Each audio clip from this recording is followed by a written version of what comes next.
សួស្តីបងប្អូនអរគ្នានេះគឺជារបៀបបង្កើត page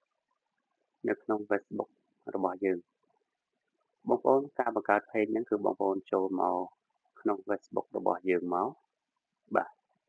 បងប្អូនចុចចូល Facebook យើងមកបន្ទាប់មកបងប្អូន scroll មកហើយបងប្អូនមើលនៅក្នុង profile Facebook របស់យើងហើយបងប្អូនចុចបាទ menu នៅខាងក្រោមនេះមកបាទបន្ទាប់មកបងប្អូនចុចមក page បាទបងប្អូនចុចមក page មកបាទបន្ទាប់មកបងប្អូនចុច create បាទខាងលើសញ្ញាបូកនោះតបចុចហើយបងប្អូនចុច get start មកបាទតប get start ហើយនេះគឺជា page name របស់យើងឈ្មោះ page របស់យើងបងប្អូនណាបងប្អូនចង់ដាក់ឈ្មោះអីក៏ដាក់ទៅបងប្អូនតែតែយើងទេបាទគឺខ្ញុំដាក់ my love បាទ99បងប្អូនណាបាទខ្ញុំដាក់ my love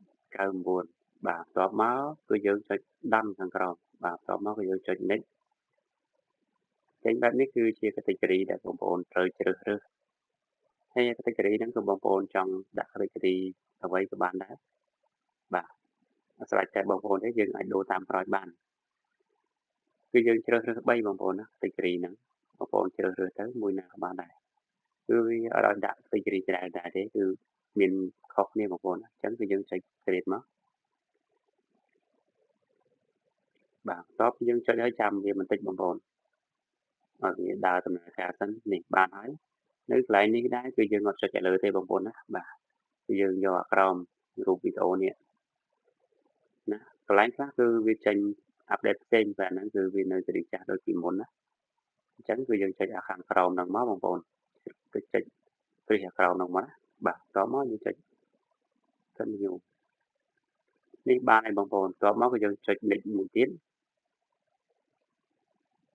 បើបានបែបហ្នឹងគឺយើងចុច next មួយទៀតទៅបងប្អូនណាបាទយើងបាន profile page របស់យើងហើហើយកន្លែងនេះគឺកន្លែងគេឲ្យ add friend ហើយយើងមិនតន់ add ក៏បានដែរបងប្អូនណាគឺយើងមិនបាច់តន់ add ក៏បានដែរអត់អីទេយើងចុច next ទៅហើយកន្លែងនេះគឺយើងត្រូវតែបើកបងប្អូនណាបាទគឺយើងត្រូវតែបើកវា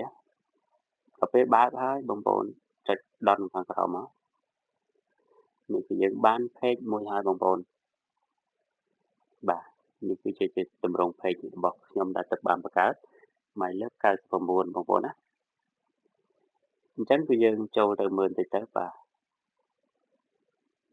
នេះគឺជាទម្រង់ page របស់យើងអ្វីមួយឡើយទេហើយបង្កើតប៉ុណ្ណឹងហើយបងប្អូនទុករយៈពេល1ខែក្រោយសិនណាចាំយើងយកលេង page ហ្នឹងបើបងប្អូនបង្កើតភ្លាមៗហើយលេងភ្លាមៗគឺអត់ល្អទេបងប្អូនណា